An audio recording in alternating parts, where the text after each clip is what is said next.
Yeah, you did. Hi guys.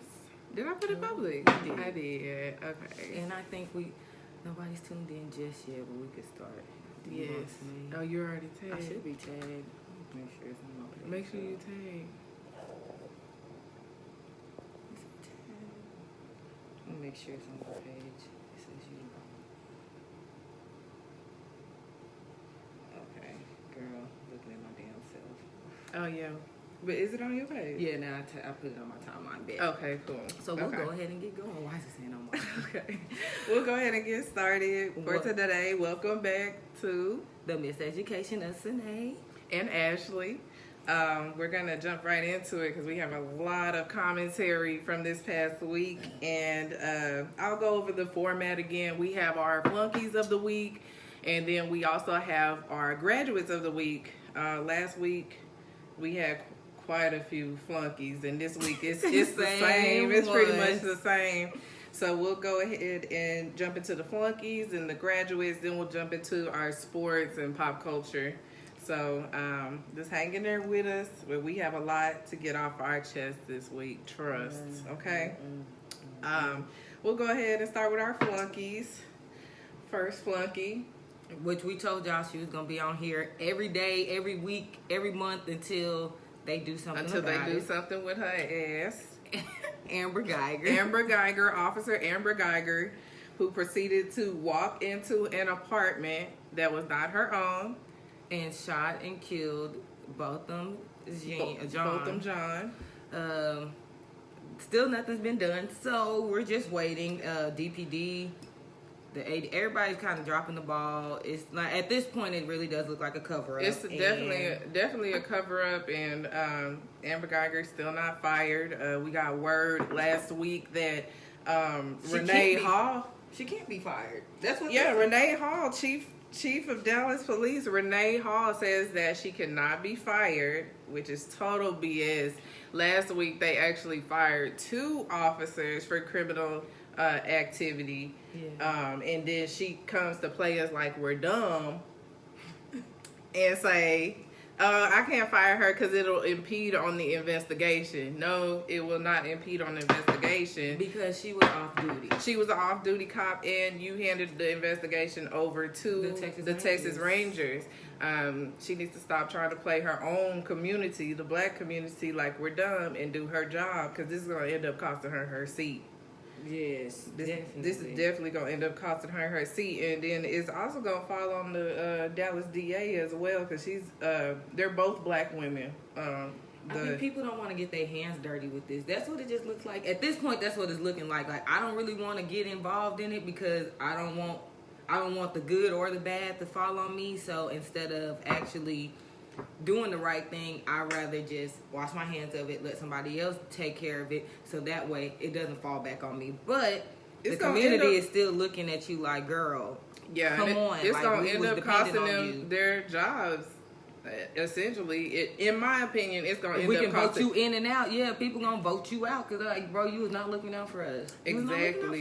And I don't know.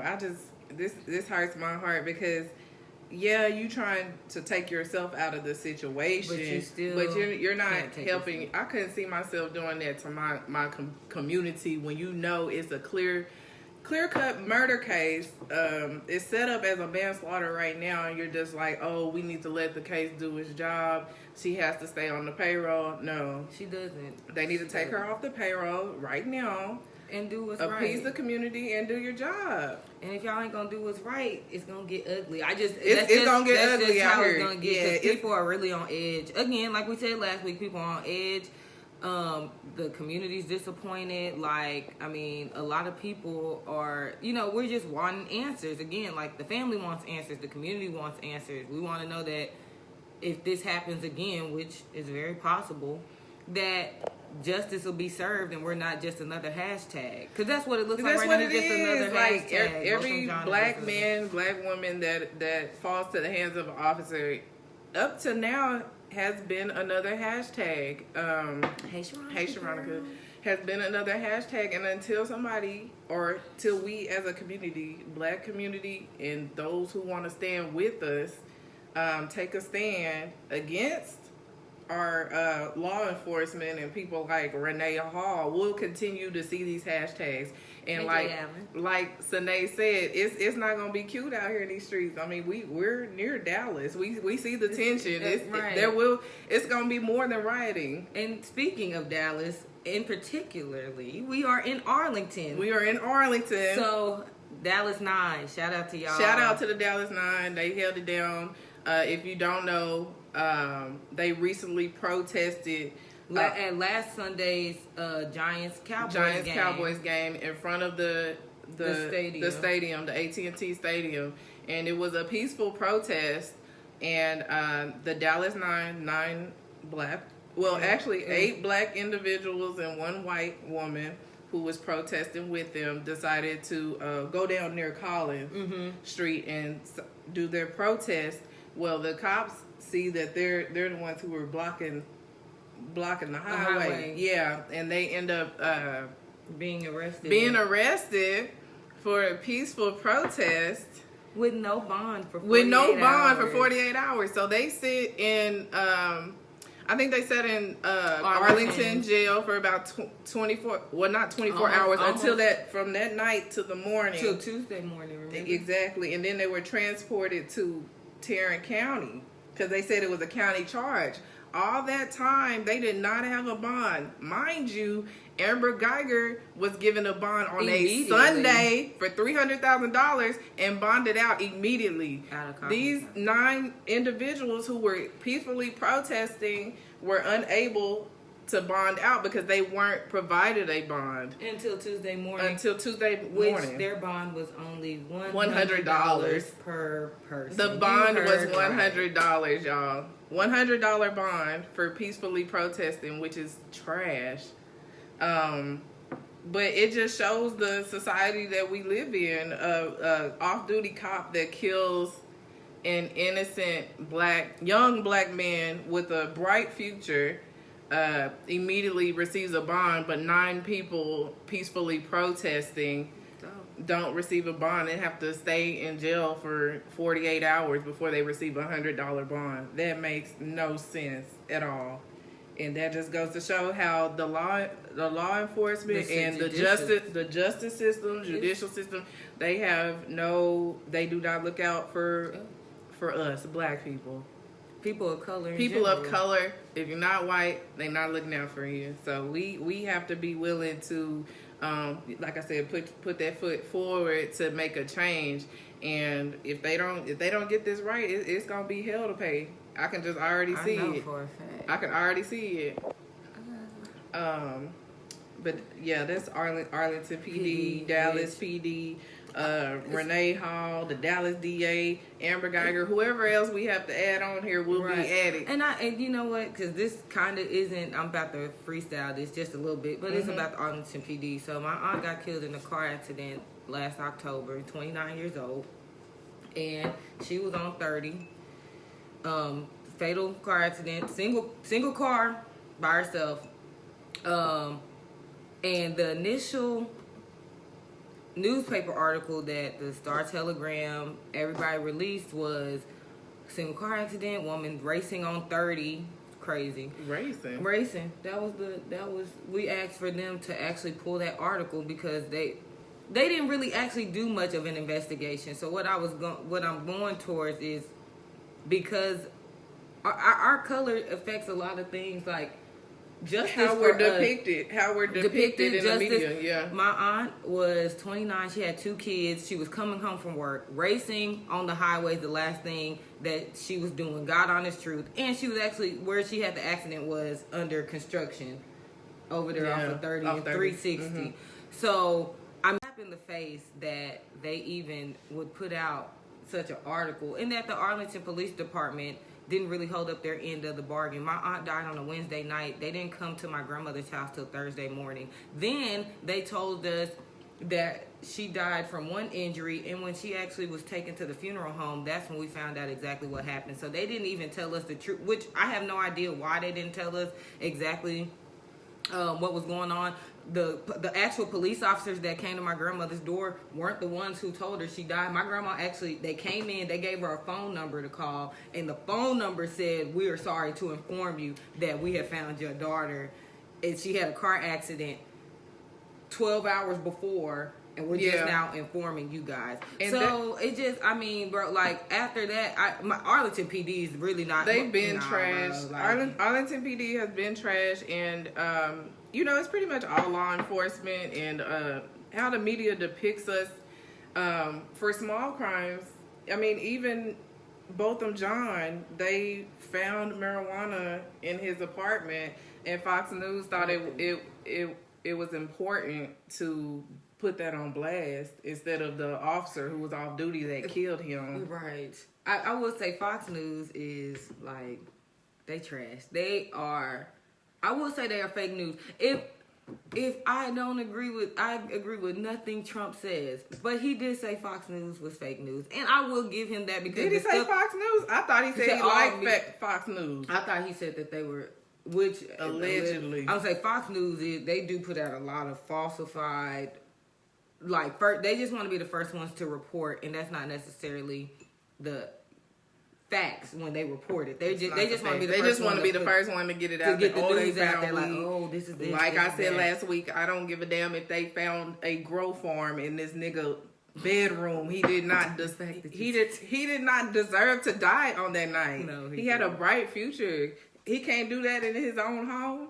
But don't even get me started, because I'll be up in here screaming. I'm not gonna do that. But speaking of Trump, here we go again. He's another flunky for this week. He'll always be a flunky too. He's another 45's after office. He'll be a flunky. So just know that every week we will be able to find something ignorant or dumb that he says that we'll be able to voice to y'all. So this week he took a trip down to North Carolina. You know, they just experienced Hurricane Florence. It was less impacting. That they said it was gonna be like a Category 4, and it ended up like a 2 and a 1 when it hit land. So he went to go speak to the people. Because they did a lot of, I think maybe the storm surge or whatever. A lot of flooding. I mean, there's a lot of damage down there. He went, just like he did in Puerto Rico, he went down there. This is what he says when he goes to one of the people that was affected. He went to their home. He says there's a boat crashed into his home, right? He says, "Is that your boat?" The owner says no. Trump turned and replied with a smile and said, "At least you got a nice boat out of the deal." It's just like, you can't. This dude has no empathy for what people go through. And I mean, like you said last week, he's never switched up. Right. Like, I'm not surprised that he said this at this time with those people. He's never he's the same man who was shooting paper towels at Puerto Rican citizens who were suffering after Irma and Matthew. Like, this is the same person. So, like, him saying you got a nice boat out the deal, he legitly meant that. He meant that. He meant that, like, sir, you really got a nice boat. You should be happy. Your home is destroyed, but at least you got a boat. You know what I'm saying? At least you got a boat. Whatever. You know, he just...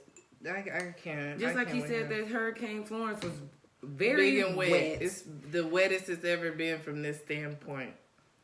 And I'm tired of listening to his uneducated speeches to these uneducated Trump supporters. I'm just so tired of it. But he'll be on the docket every week until he's out of office. So everybody needs to get out and vote. Please. Vote. It's midterms, local elections. Vote. Right. I think this is we have 2 more. No, we have a couple more flunkies. Lord have mercy. It was this week has been left and right. Yes, this week has been crazy. Our next flunky is Superintendent Lynn Redden. Lynn Redden from Alaska Independent School District. I believe this is in Texas. This is in Texas, near Houston. This guy. He made a statement that you cannot count on black quarterbacks. You can't trust black quarterbacks. That's what he said. You cannot trust. black quarterbacks. Which he was referring to Deshaun Watson from the Houston Texans. Which he has not played well. He has not played well. I mean, he just came back from an injury. He tore his ACL. He just came back. Like, he literally just came back. So that was in regards to him. He posted this on social media. Yes, he did. And I guess he did some time management stuff. You know, that's more so in our sports section, but to stay with what the topic was, you know, he basically, right, he criticized Watson for letting the clock run down, and he posted it on social media. And he is the superintendent of this small school district. I've never heard of this place. I know it's outside of Houston, so yeah. On Alaska Independent School District. I've never heard of it, so I know it's a smaller, you know, probably a rural kind of country area somewhere outside of Houston. Probably not even close to the but how do you watch one quarterback and say you can't trust black quarterbacks? Because there's a lot of white quarterbacks in the NFL. I damn sure can't trust to put on my fantasy team. Some people, they're insensitive. I believe that what was reported was him. I think he went into statistics at that. So I'm not even. I believe he went into statistics and started going into the statistics of black quarterbacks winning Super Bowls and all this other stuff. And yeah, he did. He said it just hasn't been a good history of black quarterbacks doing well for teams. So that's his opinion. Right. I don't think it matters what color you are playing quarterback as long as you can perform at that position. And let's be realistic and let's be honest. These days, football has changed. People ain't sitting in the pocket like Peyton and Joe Namath and shit like that. Look at Eli. He getting blasted every week. Poor Eli. Ain't no poor Eli. He need to get better. Hold on. Because I can't say because he's a champion. He is. But they have a horrible offensive line. They have a horrible offensive line. And we'll get into that later. Because we'll jump into sports so fast. And then we won't even stay on topic. It's crazy. But like I said, it's probably as many white quarterbacks that I can't trust as black quarterbacks. So that was inappropriate. And also, Lynn Redden, he did resign from his position at Onalaska Independent School District. I believe he resigned yesterday. Yeah, he resigned yesterday, and he said his statement was to the reporters that he's all about love, so he doesn't focus on none of that. He loves all people. He said, I love all people. Well, I can't tell by your comments saying you can't count on a black quarterback. So good luck to you, Lynn. Next flunky of the week. That's kind of like Lynn Redden, the Mississippi State Senator Chris McDaniel. Let me go ahead and break it down for y'all what he said, because I don't think a lot of people have heard of this, but Chris McDaniel, this is exactly what he said. This was the question that was asked to him. How would you speak to the 38% of black folks living in Mississippi? And mind you, Chris McDaniel is going up. He's trying to get votes from the black community to remain the Mississippi State Senator. So just to put it in context, so they're asking him, how would you speak to the 38% of black folks that are living in Mississippi? This guy, he said, I'm gonna ask them after 100 years of relying on big government to save you, where are you today? He's talking about black folks. He's saying we rely on big government to save us, and he's asking, where are we today? Where are we? Then he says, after 100 years of begging, these are his exact words, after 100 years of begging for federal government scraps, where are you today? Now, I don't know about y'all. I don't know about you, but I ain't never begged big government or anybody for anything. See, well, people, my family, literally both sides of my family are from Mississippi. They transitioned up north in the 60s during the civil rights movement. So I still have roots in Mississippi, all over Mississippi, literally the Delta, Meridian, Oxford, anywhere you can think of. I have family in Mississippi. Mississippi is probably the poorest state in the United States. This is true. Now, with only 38%, if we're gonna go into of the population numbers, we still, Mississippi is still not Black people still don't make up the majority of people in Mississippi. But you can Mississippi see why he's poor trying state. to get that vote, because that extra 38% will help him. It really will.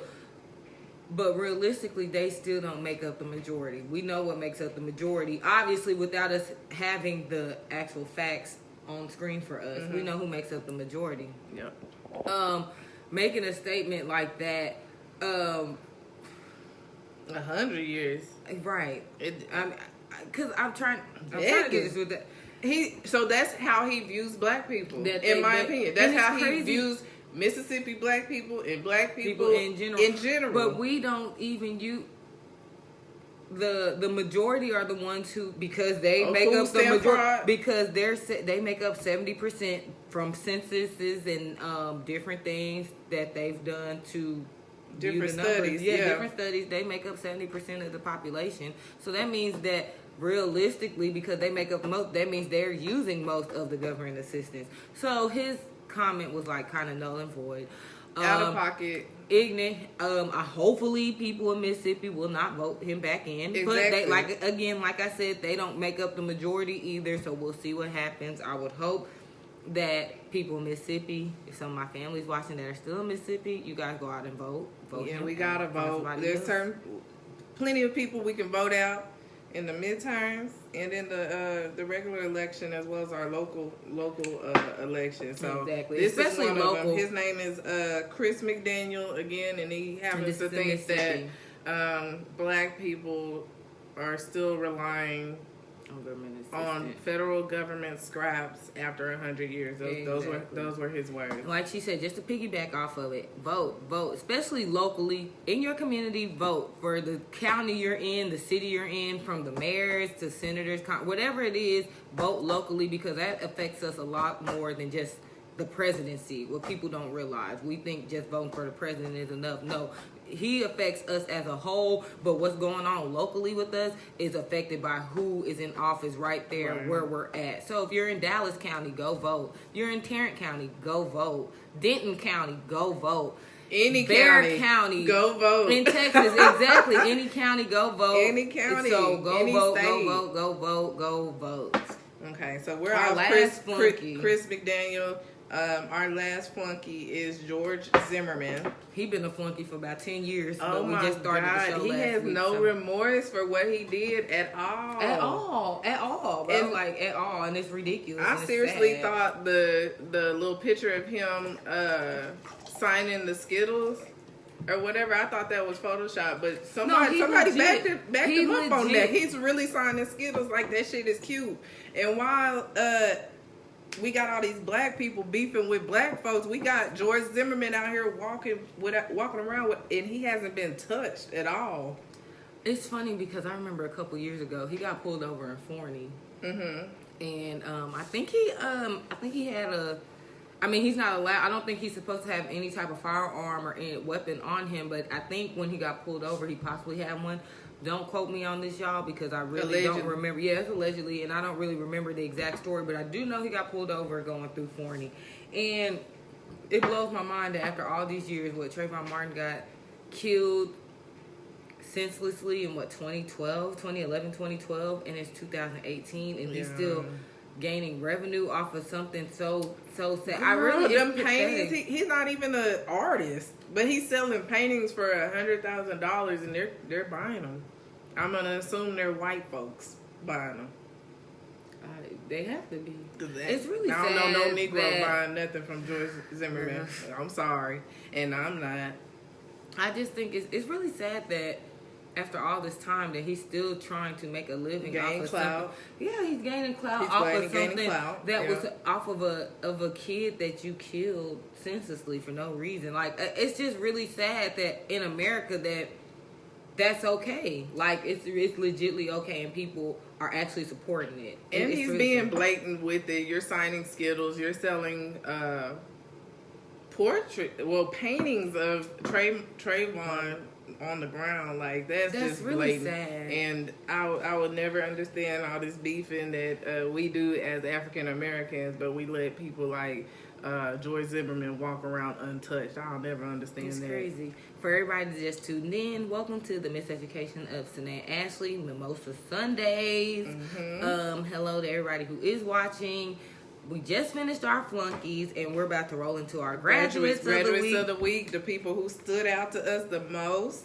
Yes. And we want to give them some recognition. So we just spoke about voting and how we need to get out and just make an impact. Vote for Beto O'Rourke. That is my boy. That's my boy. O'Rourke, That's my boy. Vote for that's him. That's the dude. And they tried to, Ted Cruz tried to run a smear campaign on Beto like he black. You know how they be trying to smear us when we doing something good? No. They tried to put out like an arrest record for some marijuana or something. Look, I don't care about all that. Let's be completely honest. In this day and age, with all these other states passing marijuana for recreational use, Texas is gonna jump on board. I know you guys are probably like, "Oh, she's talking out the side of her neck. They're too conservative." But when it comes to money, money ain't conservative. So money ain't conservative. It's not. So no, it's not. To be honest, I wouldn't be surprised within the next couple of years. Because they'll be able to sell it and the state's gonna make a profit. That's all it's about. It's all about money. So don't be surprised if they legalize. And we gonna go into Beto and George Mason. Since we talk about Beto, go vote for Beto O'Rourke. He's looking out for people. And he's answering the questions that these other politicians cannot answer. They're asking him specifically, "What are you going to do for black women if you're elected? What are you going to do? What do you think about the Botham Jean case? What do you think about that?" Exactly. And he's giving them facts and answers. There is actually, I wish I could find it. I can't go back now. I should have pulled it up before we started. What is it? I'll find it. It was a tweet that one of the other senators or congressmen of Texas posted last night. It wasn't Ted Cruz, it was someone else. But he was like, you know what? Stop, Marlon. It's not the time. It's not the time. Oh, he talking about my cousin. Yes. Oh, okay. So he said he was like, you know what? I have to disagree with you, Beto, about Ted Cruz not bringing us together because Republicans and Democrats alike do not like Ted Cruz. So yes, he has unified us. This was a Republican. I believe he was a senator. I would have to go back. Y'all can fact check me. Y'all can go, Google it. Y'all have smartphones. It's 2018, so whatever. Yeah, and just like in certain ways, Trump has brought certain walks of life together with his ignorant ass. Exactly. Okay. George Mason. He's the pastor for Wilshire Baptist Church in Dallas. He actually spoke up, I believe, last Sunday in the pulpit about not looking over things that are going on in the community. What his message was, if we're supposed to be Christ-like, if we're supposed to be walking like Christ, then why would we look past our brothers and sisters having social injustices or living a certain way that's not Christ-like, being mistreated? Right. I think that was awesome because a lot of people in this generation, in this society, a lot of people don't believe in church anymore anyway. So for him to get in the pulpit, that's a risk. That's a big risk. Did you see the choir members' facial expressions behind him? Girl, they're saying that they weren't disagreeing with him, but they did not look like they weren't agreeing with him. So welcome to the Bible. It took a lot. I mean, it took a lot. His congregation is predominantly white. And it takes a lot to stand out against something that's wrong. And a lot of white people are afraid to stand up for us, because black people as a race. They might lose. And backlash. Just like Cap. It's a sacrifice. And people who are willing to sacrifice everything to speak up on what's right and wrong, just shout out. Shout out to you, because that's me too. But we don't have the platform, you know what I mean? Which we're trying to build with this. So as long as you guys support, we don't care how many people support, because we're going to still do it regardless. Exactly, yep. It'd be like that. It is what it is. Jennifer Lewis, girl, at these Emmys showed up like she was finna go run a mile. Girl, on she track, like she about to do a 5K. She showed up with that all Nike. I mean, she was Nike down from head to toe with the traditional fro, girl. Her fro looking like my puff, honey. Girl, look, she was out there all natural. Wasn't a chemical in there. Not at all. Not one chemical. Here she go. She looked awesome. She looked amazing. Look at this, it's okay, because I'm about to show y'all what's up. Girl, she had the Nike check bedazzled. She probably had and for y'all $10,000 worth of jewelry on. I'm gonna put it. Can they look at her? Check her out. I don't know how many of you guys keep up. I mean, if you're watching this, that means you probably. Y'all know who she is. She's always everybody's mom. Everybody's mom. Medea. If you watch Medea, any black movie. Any kind of black movie, she's in it. I also like Jennifer Lewis because she spoke out. It wasn't that recent, but within the last couple of years, she suffers from like bipolar disorder. She spoke out. She was one of the first to kind of start speaking out about mental illnesses and mental health issues in all communities, specifically black communities, because we know that that's something that recently we've started speaking out on and not judging people about it, but saying that people should get help for it. Right. So she's always been one to be down with the cause. I love her. Absolutely love her. Shout out to her. She was bedazzled. She down had with her that Nike check bedazzled. Like I said, her fro looked like this 4C puff on the top of my head. Give them 4C vibes, okay? Give them 4C vibes. But I really commend her for this because everybody was asked. The Emmys is a very formal event. Yes, so very everyone formal. that was interviewing her was asking her why did you come dressed like this? Why? And she's like, she wants to commend Colin Kaepernick, and she wants to know that Nike. she stands with him in Nike. So for what they are standing for, what they're speaking on, what they're trying to bring awareness to. So shout out to Jennifer Lewis. And since we're talking about different stuff, I just want y'all to see my hoodie. The hoodie is everything, and she is black, educated, and pretty. And but yeah, when you tell drop me different, that R, I'm petty too. Petty. So you know, tell me different. Tell me different to my face, okay? Who else got Regina on the Emmys? Regina King winning that Emmy. So do they not tell them that when they win? I guess they legitimately don't know that they're gonna win or not. They know that they're nominated, obviously, but I guess they really, because some of the shock factors when I see even in all award shows, it seems like there's a legit like shock factor, like a surprise, like oh my goodness, I won. And from what Regina King said, she didn't even make a speech up because she knew it was on. She knew she was gonna lose. You she can didn't even see make the genuine surprise on her face when she got up, and then even when she got on stage, she was still surprised. That was just a good moment right there because I think she went up against a bunch of. She did. I think she went up. Did she go up against Susan O from? Was the show? She has a new show out, but she was from Grey's Anatomy. If you watch Grey's, hello Donald, thank you for tuning in. That's kinfolk.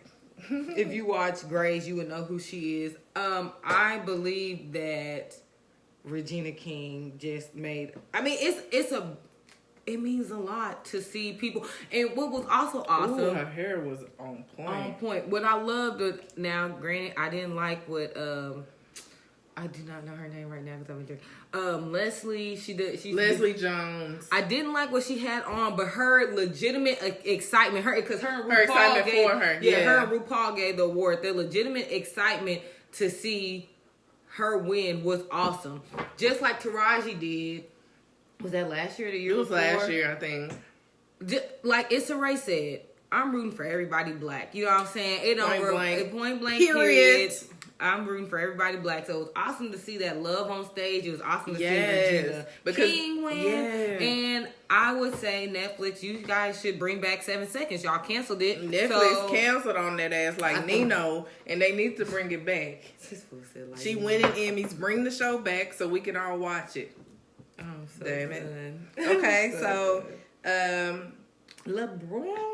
Oh, next we have LeBron and Ryan Coogler for Space Jam. Space Jam 2. Ryan Coogler will be producing. LeBron will, I'm assuming, I guess LeBron gonna play the MJ of Space Jam. And I'm like, she's all for it. I'm the number one LeBron fan, okay? And if he messes this up, I'm gonna die. He'll never be redeemed. Oh my God, you cannot mess up Space Jam. I don't think they will. I think it'll be different. As far as I know, he has 3 movies that he directed. He's producing this, but he directed, which was Fruitvale Station. If you've ever seen that with Michael B. Jordan, every movie he's done, Michael B. has been in. What's up, Jamel? Hey, Jamel. He did Fruitvale Station. He did Creed. And then he did Black Panther. Panther. We know what he did All with Black them movies Panther. was on point. So I believe that Ryan Coogler, as young as he is, and He as gotta get space- urban they as gotta he get is, Space I Jam think right. that he's gonna work, and they're gonna do right. They gotta It's do funny. right by Space Jam. They do. I'm sorry, that's a classic. It's a classic, and MJ did his thing, and It's funny because I believe there's some movies that don't need to be remade. I feel like Space Jam was one of them, but since it's going to be a part 2 and not necessarily a remake of the first one, yeah. I can respect it. I think can that's go with it. awesome. And I don't think, I'm not being biased, I don't think that LeBron wanted to remake Space Jam, which is why I think he he probably really did a part respects 2. Michael Jordan. He does. I've never heard him LeBron say is- out of his mouth that he was does. better than him. I love Bron. First of all, I think it's funny because we're gonna roll into the sports section Yeah, anyway. we're gonna roll So on in we're there. gonna talk. We're gonna transition right now Yeah. into sports. Bron went to. I didn't know that he had that much stuff going for him to have to go to LA. Like literally, it was a business move to go to LA. It wasn't Yes. about. I ain't gonna say it was about basketball when he did it because he has too much stuff going on. He has too many. He got his hands in too much to not be there. Yeah, he hasn't, boy. He hasn't disappointed us at all. At all, boy. I watched the Jamel right on that one. Right. Like, he can't mess up on Space Jam. It's not happening. Hello, Mufasa. I'm getting a little bit off topic, but I'm gonna talk about Ryan Coogler because he's somebody I speak really highly of. Very young black male from I think Oakland, somewhere from the Bay Area. I watched an interview that he did when he was doing Black Panther. He said he went to Africa for a month to actually, because when he did when he went down with Wakanda, like from the language, the dress, everything did had some type of subliminal message. And he really studied. He went to Africa for like a month. And some of the things that he picked up on that, because they call us over here the Lost Tribe, which is why I think we blend so well with that Wakanda Forever. We're so in tune with that because we are the Lost Tribe, because we don't know much about ourselves because there's not really documentation to tell us. We just know that we got over here somehow. You know what I'm saying? And so when he went over there, some of the things that he realized, like they do cookouts and stuff on the weekends. They go hang out, cook, and kick it with family members. Like that's something that we know that we do over here, but we didn't know that there was an origin to it back home. Right. Watermelon, something that people actually joke and talk about, that like people like watermelon, like black people like watermelon, but it's it's a nutritional it has a nutritional value with water and different things that we need. And over there at home, because that's where we're from, at home, like it's cool, like it's okay. And it's like over here, I mean, people joke about that, like I don't eat watermelon because that's a stereotype, but like at home, that's like legitly something that is within the culture. So Ryan Coogler has done Ryan Coogler, he's gonna do his thing with Space Space Jam. I think he's gonna do his thing. I think LeBron gonna do his thing with Space Jam. I just hope that it's good and it just capitalizes. I feel like LeBron don't do nothing that's not. And I'm not a huge LeBron fan, so let me put that out there. I'm the #1 LeBron fan. She's a LeBron fan. Right. I respect his game. I like him as a person. The stuff that he's done. Like, I mean, you have no choice but to like the man. Like, if you don't, then there's something wrong with you. You just hating. Right. So, I like Bron. I don't think he would put out no BS. So, I'm excited to see. I think they start production at the beginning of next year in a couple months. I'm hearing that he's still going to be working on his game, because when Michael Jordan shot Space Jam, he had an outdoor court built next to the set. I mean, and LeBron's going to have the same. I'm going to say, because I want to say when Space Jam came out, don't quote me, 96? I was, and 5? he was working on it before. And they won, didn't they? They won in 96, didn't they? Space Jam. They won in 96. Exactly. And this, we talking about after the death of his father and people everything. Be acting like you can't do stuff outside of an NBA career, but LeBron gonna do it, okay? LeBron gonna step. It came out, like I said, 96, so I mean, they won that year. So, I mean, since we're rolling in, I don't see a lot. I mean, I'm not expecting much from LA this year anyway. You know, they rebuilding, so I think he could focus on what he needs to focus on. LeBron gonna be LeBron. LeBron gonna be LeBron. I'm his #1 fan. But is Lonzo gonna be? But I think he knows this team that he has right now is not what that is, and he's going to take this time for them to rebuild, to rebuild, and then that's 2019. They're gonna step. Man, they gonna step. They're gonna Euro step. Okay, you know what I'm saying? They gonna Euro step. They gonna Euro step. But we're gonna roll right into sports. Let's talk about this is our passion, so y'all already know. We finna go in right now on the sports. Oh, Josh Gordon. Oh my God. So we'll go. Y'all know. Josh the Browns was like, we're gonna release him. If nobody picks him up by Monday, they're gonna release him. But they were gonna go ahead and trade him. The Patriots picked up Josh Gordon. Well, they picked him up like a hitchhiker on the country road. I mean, because oh my God, the dude is talented, but like I said, he hasn't played. How many games has he played? 11 games. 5 or 6 games. 11 games. Well, that was in the last 2 years. He's played 11 games, so we know the boy got the talent. But what's up, PJ? Hey, I know. Thank you. Like, black, educated, pretty, and petty. Okay. All in one, and you already know that's what it is. But Josh Gordon, I mean, he has to take this shit because Uncle Tom ain't gonna play, and Bill Belichick don't play. Let me tell you, all them games that he was playing at Cleveland, all that shit is missing, over. All that missing, and all that other stuff. Missing drugs, all New that. England, they hold themselves to a higher standard. You can't be like. In Cleveland, you can do that stuff because they're losing. Y'all were losing, exactly. Exactly. Very talented. PJ, it's funny that you said that because our next topic was going to roll into what Stephen A. did. But since he mentioned that about Stephen A., that statement that he made that I tagged you in the other day. Yeah. About how he can't be controlled because you have too much baggage to speak out on anything. You have too many off the field issues to actually.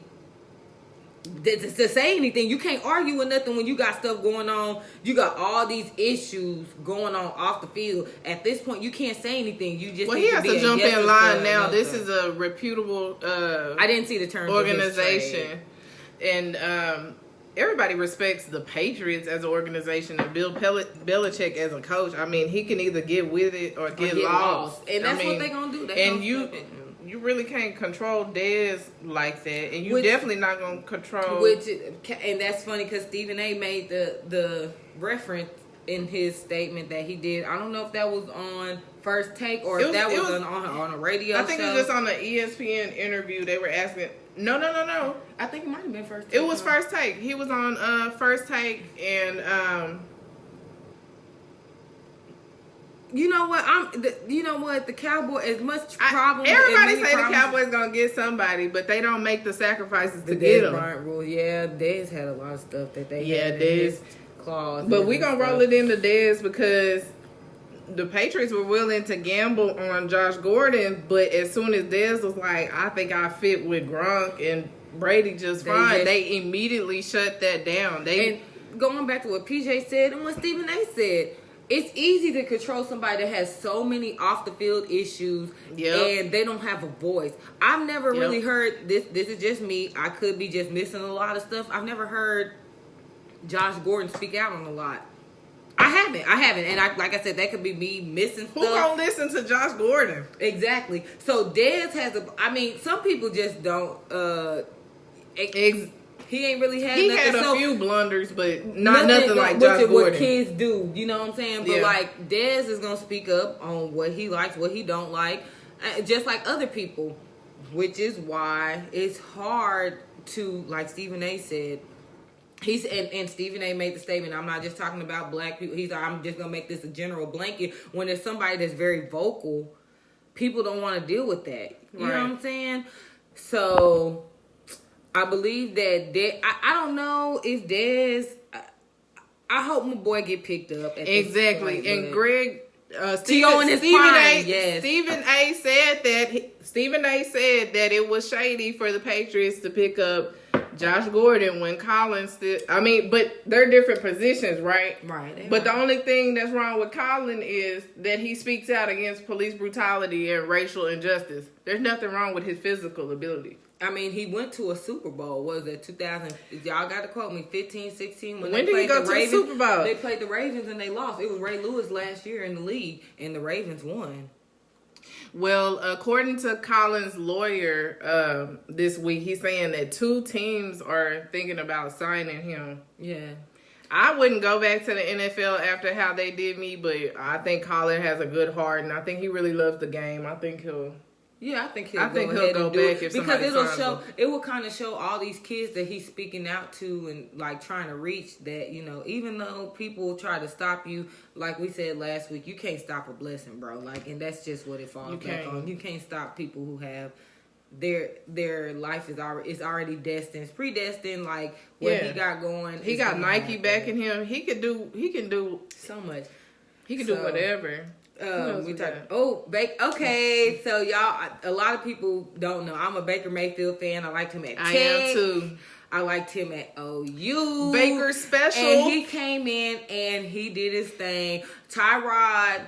Come on, Tyrod. What was he doing out there? He was nervous. He was out there. Let me tell you, the energy changed so quickly when Baker got on the field because Baker got a little swag about him. I think Tyrod gave up. I think he did. I don't think he got hurt. Literally, I really don't. I think his feelings was hurt. I don't think he got hurt. Baker got on the field with over 2 minutes left in the second quarter. Played and they won. He threw over 200 yards, which Dak did do in 4 quarters. Man, let's not talk about that. Let's not talk about that. You can't stand Baker Mayfield. He is cold though. But he gave him his props though. I like Baker, bro, because like I said, I watched him at Tech. And then when he got I literally was on Twitter when he got the OU and did that little dance video. I was like, who is this kid? I gotta keep up with him. Was he the one that was freestyling? He was dancing in front of the... there was a white boy that was freestyling. Oh, that could have been him too. I know he did the dance video. I don't know, but this dance video he did after they won the other day, that was terrible. What I liked about Baker, their energy changed. Their energy shifted. But at that, when you already have nothing to lose, what else can you do? Y'all haven't won a game in a season and a half. So at this point, when y'all put Baker in, but I'm gonna tell you why the energy changed. I'm gonna tell you why the energy changed. He's gonna throw it. He's gonna throw it and don't care. But I'm gonna tell you why the energy changed. Football is definitely a team sport because of how many people you have on the team and how many people you have on the field at a time. The quarterback is the born leader, right? Baker Mayfield is a born leader. He is. As soon as he stepped foot on that field, you could tell he was leading them young men because they have a very young team. Yeah. And they wanted to play for him. They wanted to block for him. They wanted to get stops for him. They look like a totally different team. It was night and day when he got on the field. I mean, they were having fun. And then on top of that, what I liked about them was they were having fun. Again, when you haven't won a game since the 2016 season, you have nothing to lose. So let's go out there and have fun. And if we win, cool. And if we don't, cool. Because we've already been losing. But let's keep it real. They should really be 3-0 right now. Yes, because they got a tie, they got a loss, and then they got a win. But really, they should be 3-0 right now. But Hugh, their head coach Hugh, didn't want to take a chance on Baker because what Baker did, and he said in that. I just watched the interview the other day. Like he said, they didn't want to bring him in and he flopped. You know what I'm saying? He did. And for him to thought he was cold. We play basketball, so I ain't never sit on the bench. But I know them people that be on the bench, they sit over there and they're cold. And then when you come in the game and then you watch and you learn. You usually work yourself into the game. Baker came out there throwing bombs. But like I said, you got to look. He's always been an underdog. He went to Tech. He walked on. He led them 5-0. Got hurt. Patrick Mahomes took his spot, and then the coach never. And see, he still got a chip on his shoulder that. He still has a chip on his shoulder with that. When you play with a chip on your shoulder like that, you're gonna always succeed. You know what I'm saying? Always. So I'm shout out to Baker Mayfield. Shout out Baker Mayfield. I like the beard. Keep you know it what up. I'm saying? I like the beard. They should. They should be 3-0 right but now. They tried to give Tyrod. Like I said, Tyrod could sit down now. You know what I'm saying? Next week, he should be on the bench. I think I don't know if did he make the PJ say he got concussion issues. I think he got hurt feelings issues. I think he got hurt feelings issues because he was incapable of leading that team. He was incapable in them passes. Just like a kicker should make field goals. Girl, those passes he was doing were off. We're going to roll into basketball. Let's roll into basketball because we'll go back to football. Right, but we're going to go back to Jimmy Butler. Andrew Wiggins, and Stack. Like, we gonna stop talking about football. We gonna go back to what we really so talking Jimmy about. Butler requested a trade, and Minnesota just signed Cat to a $190 million deal yesterday. Who? Karl Anthony Towns with his and he be giving up on the games. I would never give him that much money. Hold on, the Jimmy Hallelujah, Butler, ass. The video that Jimmy Butler made with the Hallelujah sign, bro. Oh my God, I legitly cried.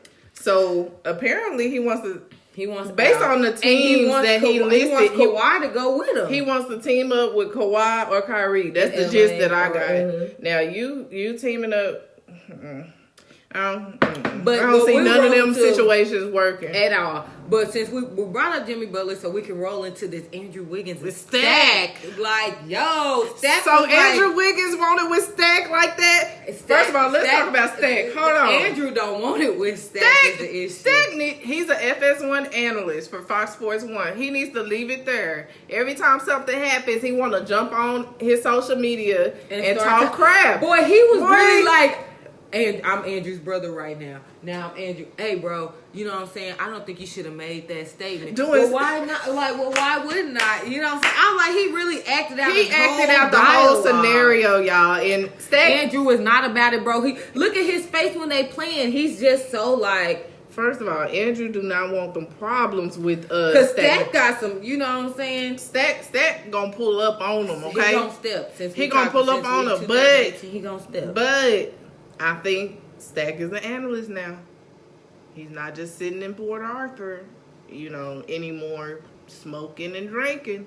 You're a analyst for Fox Sports 1. Let's act accordingly. Okay? But it's just like the state. You could take the person out the hood, but you can't take the hood out the person. Because that Stack will slap your ass in a heartbeat. And not play. You see, he posted his stats on like, okay, you talking, but let me post. You talking about I'm a bum? But Andrew Wiggins did say he was a bum, and I'm like, yo, Andrew Wiggins didn't. He doesn't know his history clearly. He's young. How old is he? 25. Well, maybe he might not even be that old. He's still getting them straight backs, and if he want to keep goodbye, you sound he's Kawhi, he's like Kawhi though.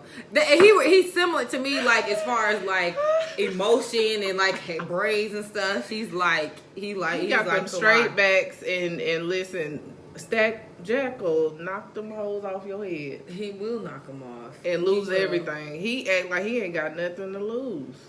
But when you from the hood, like I said, you can take the hood out the person. You can't take the person out the hood. Andrew Wiggins, I think he's a good player. I think he was hyped. I think he was very hyped up, and that's one of the reasons Cleveland traded him in the first place. And but Jimmy trying to team up with Kyrie, I don't see that.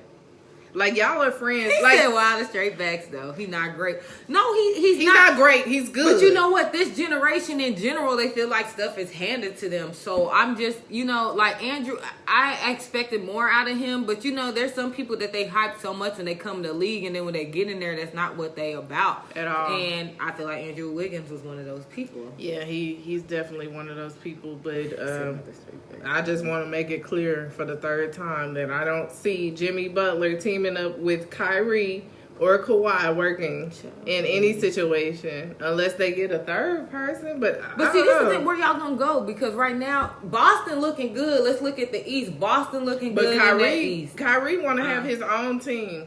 And his backups play very well together. The team boys. Boston played very well without him. Kyrie. They play very well without Kyrie. I think he's scared. I believe that he's scared, and he's scared for his spot. That was consistent. Yeah, he was consistent. So who was that? Lo Jones. Yeah. Andrew Wiggins, he needs to do his research because Stack was that man. These young kids be talking, bro. Like I said, Stack ain't gonna talk. He gonna step, bro. He gonna step. He gonna with these. He gonna step with these. Okay, keep talking. He's not gonna do all that. Keep talking. So I think Andrew's done. Yeah, he said Kyrie wants New York. That's why Jimmy said New York. He does, and baby, listen, they gonna need a couple more pieces to make that work. And they do talk, PJ. That's what that generation. That's all they do. Stack on step. In this generation of NBA, let's talk about Stack because Stack knew his role. Exactly. He knew his role. Like everybody trying to be the great factor, the greatest person on the team. Everybody trying to be the GOAT. Stat knew his role, and that's what made all of his teams good. You know what I mean, Stack, bro. But see, I like people who talk that's gonna back it up. That's why I always like Stack, KG, all of them. KG, they gonna back up what they talking about. They gonna back up because they like these Rondo.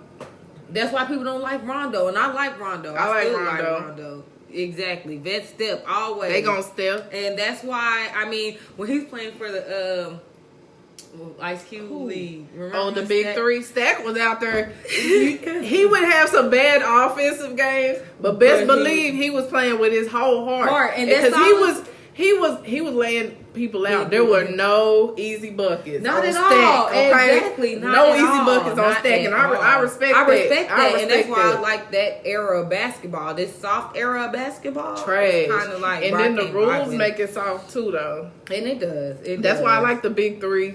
We don't even have that on here, but that's why I like the big three, because they allow hand checking in the big three. Exactly. You should be able to play through a hand check. But you know, that's are you a real hooper? Because if we hooping at the rec and the 24-hour outside, and this is coming from women who play basketball with dudes that hand check, and you know we already get that it's either they play really extremely hard on us, gonna hand check on us. Yeah, either they play extremely hard because they don't want to get embarrassed, or they don't play at all because they don't want to get embarrassed. You know what I'm saying? Mm-hmm. So it's soft as I'm tissue. tired of watching soft stuff, and you know what? We were just talking about the NFL. The NFL, these rules gonna make it soft. Oh, the NFL is gonna be a flag football league. They caught that penalty on Clay Matthews. On Clay Matthews at the end of the game, they're saying that he picked up the quarterback and pretty much slammed him and put his body weight on him. I mean, bro, like at this point, punts aren't even like they just gonna start starting them at the 20-yard line. You know what I'm saying? On me, PJ, bro, I should add you on to the live, bro, on me and see the hill. I was giving them buckets. Like I said, it's either one way or the other, bro. Like it's and my cousin's on here, Greg's on here. Greg was with us when we were playing at the SMU tournament. We play against dudes and females, and once you start giving it to a dude, they start playing harder. They start giving you them little subtle fouls and stuff. We gonna make like I'm not gonna box if you keep playing with me. Like keep playing, keep like playing. We're not gonna box. I hate soft sports. Like you gotta play. You gotta play to win, and let them play. Let them play while you at it. Our last sports thing, because we've been talking about basketball. We talk about basketball all day, so we'll go back. We were talking about Nick Foles losing his starting spot. They've been playing Nick Foles now. I mean, they've been struggling. The Eagles been struggling this season. You know what I'm saying? I feel like they were just like that Cinderella team. Like, you know what I'm saying? I don't know how I feel about this. They starting quarterback got hurt, and then, you know, they pushed their way through to win a Super Bowl against Tom Brady and Bill Belichick. I just think it was all a fluke. They have a decent team. They do, but a Super Bowl team, no, that was just. I really last year they played to win, and that's what they did. It looked out almost like the 2011, unpopular opinion, almost like the 2011 Mavericks, bro. They just willed their way to win, bro, and that's how I feel that the Eagles did. They willed their way to win after their quarterback got hurt. You know, Nick Foles. There's a lot of new teams playing good this year. So, yeah, because Jacksonville, Tampa Bay, and Ryan Fitzpatrick. Fitzmagic. You seen how he had on the Wakanda Forever jacket with some gold on his neck. I really hope he plays well this week after that, because you kind of got to pull off like the cocky look after like 3 or 4 wins. So you can't come out after 2 wins. I think you might be in the same boat as Tyrod when you come back off suspension. I think Jameis got to sit on the bench. Yeah, he does. Jameis Winston got to sit on the bench until Ryan. Everybody says that Ryan goes through these spurts of playing well. Yeah, they do. And then he kind of falls off. So until that happens, you have to sit on the bench. Okay, you still don't get your coins. He said, just sit on the bench. Yeah, he got a lot of baggage outside of football. He got to get his stuff together too. Yeah, now it's too much stuff. He was stealing seafood in college, and now we got Uber issues. No, he's just doing too much.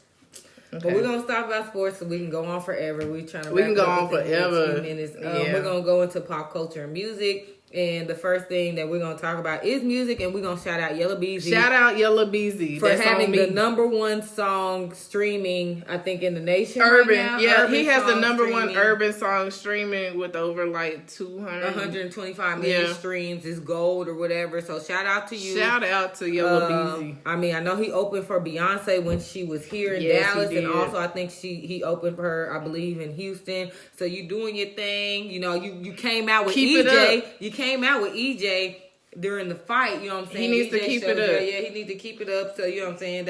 I like that song. I love that song. God honest truth, that's the only song I know from him. I don't know. He got another song, Up One. It's called Up One, I think, and it's okay. But that's on me, baby. That one. That's like a workout song. Like you can snooze if you want, but not on me. Don't snooze on me, baby. And I ain't taking no losses because I got heat. You know what I'm saying? Like he speaks to me. He speaks to my inner ratchet. He speaks to my inner petty. You know what I'm saying? He just speaks to my soul. So that song, I'm so rocking. You know, you from Dallas, Triple D. Keep it up. I love it. You know, we support you. I got the song on my Apple Music. I bought it. Not just did I download it on Apple Music, I bought it. So I spent that $1.29 on that song. So just know I literally supported you. You know what I'm saying? So just know there's people out here that literally, you know what I'm saying, spending money. So he said let's take a minute to analyze his lyrics. You can snooze if you wanna, not want to. You can snooze if you wanna. WANNA. But not on me, baby. And I ain't taking no losses. None. Not one. I'm not taking a loss at all. Because I got the heat. Baby. And then he said something else, which I can't refer to right now because it's in my mind. And then I know he said, I have designer on me. I don't wear designer stuff like that, you know what I'm saying? Because I got Fashion Nova on. I got Fashion Nova on right too. Baby. And then this is, I have no idea who this is. You know. She's gonna play the song. No, I'm not. We do not. We don't own the rights to this song, and she do play it because y'all will take our. Man, he said "baby" so much in this song. I told he, you know what I'm saying. Hold my jeans, baby. No, another part that I feel right here. If you want beef, yes. Be my peace, baby. Hold on, that ain't right. I thought he was saying "be my peace." PEACE. Oh, like be here to comfort me. Yeah. Child, the ghetto. That said be my peace. PIECE. So when I think of peace, I think of like. So he talking about be my gun. We gonna go to Kanye because I can't even do this with her. If y'all haven't seen Kanye, do this like random. I don't know. Was it like a live or something? It was like a live. They actually have a Kanye West challenge now. I seen A1 did it. Lil Duval did it. It's a couple. Lil Duval did his thing on Undisputed the other day. By the way, I didn't even watch it. Good. I had to go back and watch it. Kanye was out here like telling Nick Cannon to chill. He told Drake to chill. Over Kim Kardashian. I didn't know that. I'm trying to figure out how you correlate Kiki to Kim. I guess Kim K. Maybe so. Let's start from the top. Kiki. Now we all got a little baggage. Every woman you meet gonna have some baggage, especially at an older. But we talking about Kim Kardashian baggage. We talking about Kim Kardashian. Okay, so we got somebody say he's not mad. You know what I'm saying? You stepping up. No. There's nothing wrong with him standing up for his wife at all. But you knew you knew what you was getting into when you married her. You know she was messing with Ray J. Oh, wait a minute. Wait a minute. Hey. So you know what I'm saying? They got videos and stuff. So it's kind of like bro. Like, are you really? Like, you kind of knew what you were. She was all over the map before she got with Ye. Now it sometimes it takes that. It takes for you to get with your soulmate to calm it down a little bit. But to me, it's like these people have history, like legit bedroom history with Kim. She blew up off a sex tape. Exactly. So for you to be like, don't mention my wife. I honestly, I'm gonna tell you what I think. I do not think that Drake was referring to her, because Drake got other problems other than Kim K. When he's conversing with 14-year-olds. You know what I'm saying? Drake. So the last thing I honestly believe is that Drake was referring to her. Like I said, when you're speaking to 14-year-olds, Kiki don't mean Kim Kiki Kardashian. is a very general. Kiki, wasn't it Keke or Kiki?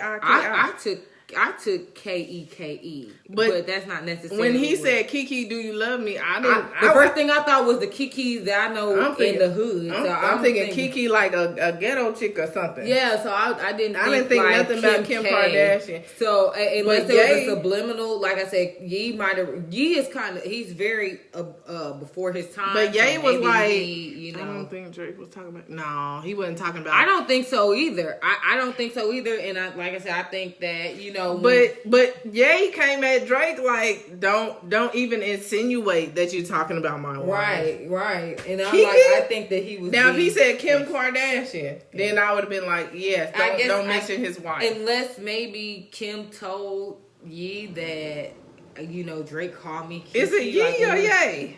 Kanye. He called himself Ye. I call him Ye because like Yeezy, so I call him. Oh Ye. yeah, Ye. Yeah. I call him Ye. I've been rocking with Kanye since 2003, 4 when he came out. So I call him Ye. But I don't think he was referring to him. Like I said, Drake got other issues than talking about Kiki when you're conversing with a 14-year-old. Do we think Kanye is out of the sunken place now?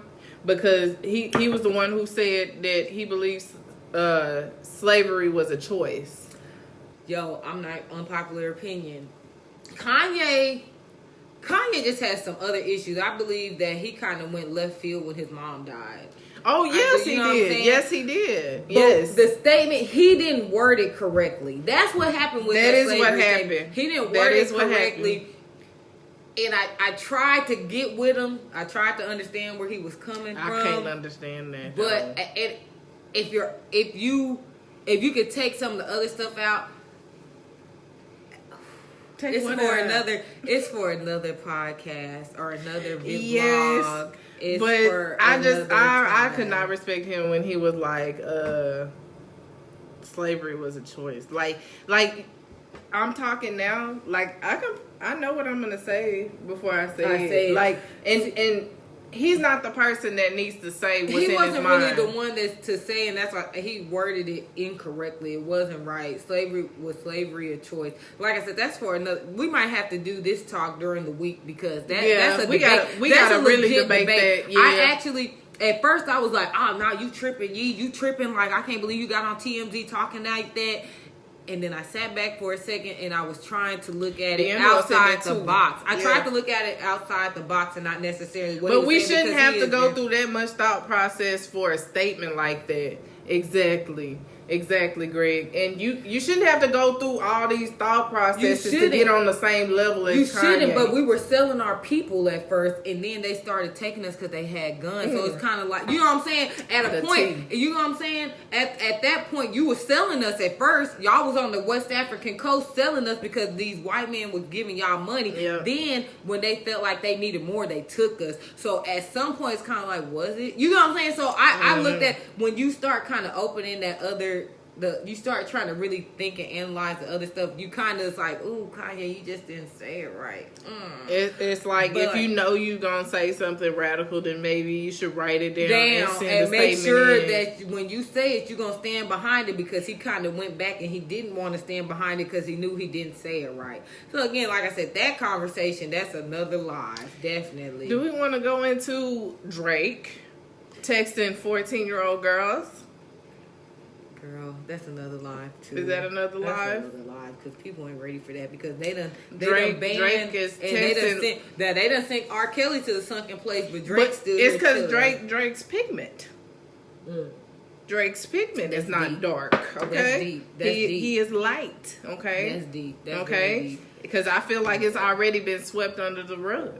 That's true. He's talking to allegedly talking to an 18-year-old model, right? And he's helping the 14-year-old. Y'all watch the Stranger Things? I think her name is Millie Bobby. I was her name is 11 on the show. Her name is 11 on the Stranger Things. And he helps her. He's kind of like a mentor, but he texts her daily. I don't know if a 31-year-old should have a relationship like that with a 14-year-old.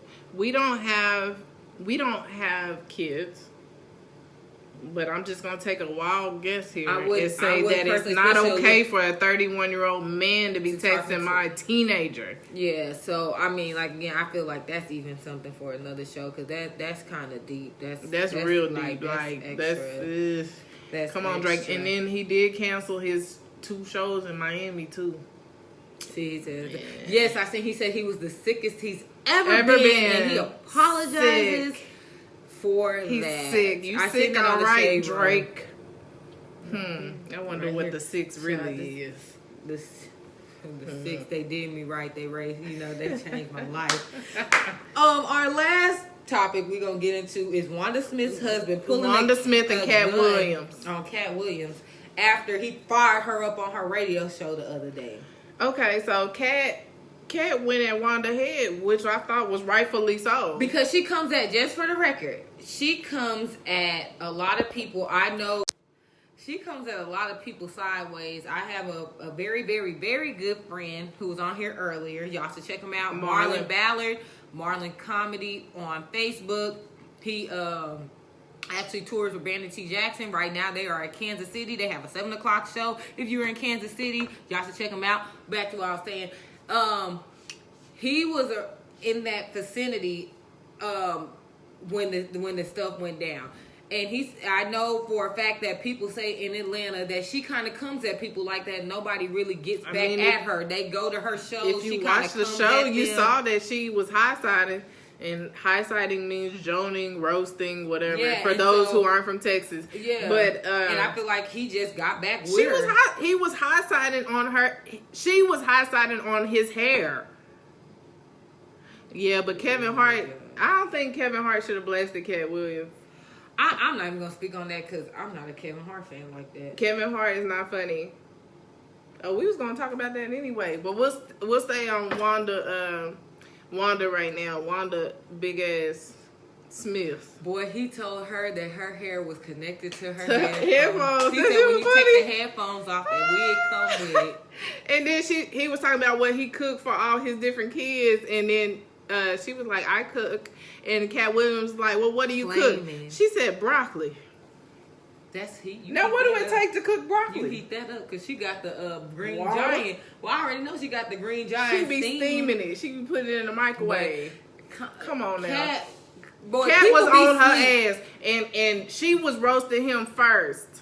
Unpopular opinion. I believe that Cat was blackballed because he was speaking out on stuff that people don't want to hear. People don't want to hear. When you speak out on stuff that need to be heard, they try to silence you, which is not going. That's not Cat. That's not part of Cat's MO. Cat's gonna say what he want to say, no matter who's going against him or not. And then Cat went to a performance. Was it that Friday? Club, and then then your husband comes. Wanda's husband pulled up on Cat Williams and pulled out a gun. Cat is like 5'2". Let's be realistic. Your wife was not in any danger. I saw some video. He was like trying to punk him. But he didn't threaten her. He roasted her a good old fashioned high side and she couldn't take it. So you couldn't take it. And if you on radio. If you that scared, she on radio, so nobody's able to see how big she is. You could tell by the wig in her face. Right, but if you're on radio, you just hear her sound.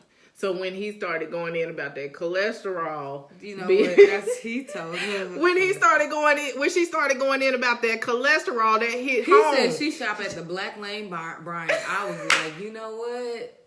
I'm done with him. She was trying to talk about his jacket, and the jacket was Versace. Like, and he was like, I'm on the radio. These people can't see that. But you know what? Like I said, if you can't take a high side, you can't take the heat, get out the kitchen. If you want to call people, if you can't roast, you gonna get mad. You gonna tell your husband to come pull up with a strap. Husband pulled up on Cat Williams with a gun. Cat Williams. We talking about the same Cat Williams. Now we can whoop Cat Williams. This is the same Cat Williams that got beat up by a 13-year-old a couple years ago on Facebook. You know what I'm saying? So like, you get no clout for running up on Cat Williams with a strap. Not at all. Like and he was big. He was big. He looked at least like 6'2". Right, and I believe that Kat's gonna sue, and I would sue. I would too, because I'm 5'2", you're 6'2", and you pulled a gun on me because I roasted your wife and her wig and her cholesterol and her size. First of all, she was big, and I'm sure a lot of people, unless they know her directly, didn't know she was that big because she's on radio. Girl, radio, you just hear the sound. She did a Def Comedy Jam something. In the she did. Well, she's not funny at all. I've never seen she's not her. funny at all. On Def Comedy Jam. She was trying to joan on him, saying that he got a perm on his head. He was like, "No, this thank is all you, natural, honey. You can stick your nose." But and then Cat Williams went on to say that to criticize Tiffany Haddish and Kevin Hart, and that's where we're gonna end because I'm not gonna speak. I'm not gonna speak on that personally because I'm not going to. Well, my personal opinion is that Kevin Hart is not funny. I didn't like he's not funny. We'll see how Night School goes. We'll see how Night School goes, and I'm all for supporting black actresses, comedians. Like we said, we support anything black, but he's not one to make me laugh just hysterically. It's more like stupid stuff. Yeah, and then Tiffany Haddish, I feel like she just acts ghetto. And then gets her shine like she acts like ghetto. That. They like that. Like those other people like that. Anyway, you know what? Yeah. So they're not funny. As we're wrapping up the show, because our viewers are going down as well. Yeah, we're wrapping it up. It'll be on YouTube tonight. Right. So it'll be on YouTube. The Miseducation of Ashley and Senae. You can either look up Senae and Ashley and Senae. The Miseducation of Senae and Ashley. It'll come up. She'll post it on there. Yeah, he did bring that shit. Do you want to talk about your experience my at work this week? We were going to close up this week at work. Some people who talk to me, they know. So earlier this week at work, I actually had my hair like in twisties, like 2-strand twists for people who really know what hair. You take the hair and you wrap it around. I had 2-strand twists in my hair all over my head, not in this beautiful 4C puff I have right now that you guys can see. And this lady that didn't have melanin, she walked up to me and was like, "Oh," white lady. She was like, "Oh, did you cut your hair?" And I'm like, "No, I didn't. I didn't cut my hair. Actually, my hair shrinks," which I was trying to make it sound. I was trying to explain it so she could understand. I was like, "It shrunk," and she said, "Oh, that's weird," and walked off. And I was so hot. I was so hot. I was so mad. I was so frustrated. I was like, because that is so offensive. Like, bro, like. It takes a lot. First of all, it's sad that it feels like it has to take a lot mentally to wear your hair how it grows out your head. Right. Like that to work anyway. But the fact that someone would even say that it's weird, I don't do that to other people, regardless of what they look like. I kind of keep comments to myself. I don't look at it like that. So when I was telling Ashley and some of my other friends, I was like, bro, it took everything in me to just be like, I let her win the battle this time. So let's take it like that. I let her win the battle, but the war is not done because I wear my hair. My hair is natural. It looks pretty. Like this. It's pretty. Twisted up. It's whatever you want to. But just because they don't understand how you're wearing your hair doesn't mean that it's not cute. It's not pretty. But she walked off, so you couldn't put her in her place and educate her because she said that to try and tear you down. And that's how I felt. It was like, wow, you really said that to try and tear you down, but really she's just uneducated about black hair. And it's like, at this point, is it my job to teach you? She's older. Hey, Erica. Or is this Zoe? No, that's Erica, I believe. This is Erica Monroe. It's hard to, like, is it my job to teach? And that's kind of what we're going to end on this week to see if you guys want to, speak on it next week. Is it our job? In 2018, with people who grew up in that baby boom era, so we talking about, y'all know the baby boom era is what, like 1945 to like 1965. You know what I'm saying? When people came back from World War II. Is it my job to teach and educate somebody that's 70-something years old about me? Or should they already know at this point? Because the other generations are starting to see it. Social media puts that out there. You know what I'm saying? There's a lot of things that are out here these days that kind of show people like, hey, you can't say that. That's not okay to say. That's not okay to do. That's not really okay to feel. Exactly. If you feel like that, it's really not okay to voice because these days, like, other things can be said or done to you for your opinion. Let's be honest. So is it our job to literally continue? I mean, I'm not opposed to educating somebody, but what I'm not gonna do is be disrespected in the process. Well, the thing is, you're not gonna disrespect me, and then I'm gonna educate you.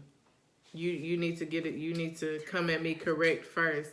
And I think Greg said she was mad because she can't do that with her hair. Child. And Yeah. If they don't understand the texture of our hair, they don't understand why we're wearing it, then they don't need to approach us about how it looks at all. Right. Because I was going to say, like I said, my hair was in twisties, y'all. 2-strand twist all over my head. Like I said, it's not in this beautiful 4C puff that y'all see today. With, you know what I'm saying? So it was like, woo, yeah, honey. Yeah. I went to work because we don't really answer to people at work. It's just us in the office. Yes. Exactly. And Greg said you have to show others that your existence matters. And it really does. And we can't continue to silence ourselves. We can show other races and other people what we're about and that our existence matters, either through action or through our voice. So continue to speak your worth and also get out and vote. It's very important to get out and vote. We're going to go ahead and wrap up the Miseducation of Senae and Ashley. This was week 2. This will be on YouTube by tonight. Mimosa Sundays. Mimosa Sundays. Be sure to tune in each Sunday around 1 o'clock. CPT time, color people time. and I thought that meant Central Standard Time. No, but what she said, color people time, which means it could be 12:45 or it could be 1:15, 1:30. Exactly what she said. So we'll be back at it. If you're just now tuning in, please go rewatch it on either my page or Senae's page. We went over just a recap of what we went over today. Our flunkies of the week were Officer Amber Guyger, who killed Botham John by walking into the wrong apartment. We also put Dallas Police Chief Renee Hall, the Dallas DA, and Arlington PD for holding the Dallas 9 for over 48 hours without bond, only to come back and have them bond out for $100. Where they do that at it? Arlington. Where they do that at? Texas. We also have Donald Trump as a flunky for his comments on Hurricane Florence. Superintendent Lynn Redden for Onalaska Independent School District. He said he can't trust black quarterbacks. The Mississippi State Senator Chris McDaniel for saying that black people have been begging big government for assistance for over 100 years. And George Zimmerman for signing Skittle bags and selling photos, selling paintings for $100,000 of Trayvon Martin. He has no empathy. Our graduates for the week were Beto O'Rourke. Vote for Beto O'Rourke in the upcoming election. Pastor George Mason of the Wilshire Baptist Church, who stood up for Botham John, who was killed in his home over 2 weeks ago. And he said basically that Christians and white people alike need to take a stand when it comes to police brutality and social injustice. Regina King was a graduate, and also Jennifer Lewis for wearing all Nike to the Emmy Awards. And we also discussed LeBron and Ryan Coogler for Space Jam. And we went over our sports and music and pop culture. That's all we have for today. Please rewatch. I will post on my page when I go ahead and get it uploaded to YouTube. If you have any suggestions or topics that we need to touch on for next week, please send that to Mosa Sundays, MOSASUNDAZE at gmail.com, and we'll be sure to address that on next week's show. Thank y'all for tuning in. Please support and please share. I know y'all are supporting us, but please share this because there are people that do not know what's going on because they're so in tune to social media for the mess and the destruction, but we need to get the word out to them. So please share this live, and please rewatch if you didn't catch it from the beginning. Thank you for tuning in to the Miseducation of Senae and Ashley, and I hope y'all have a great Sunday. Thank you.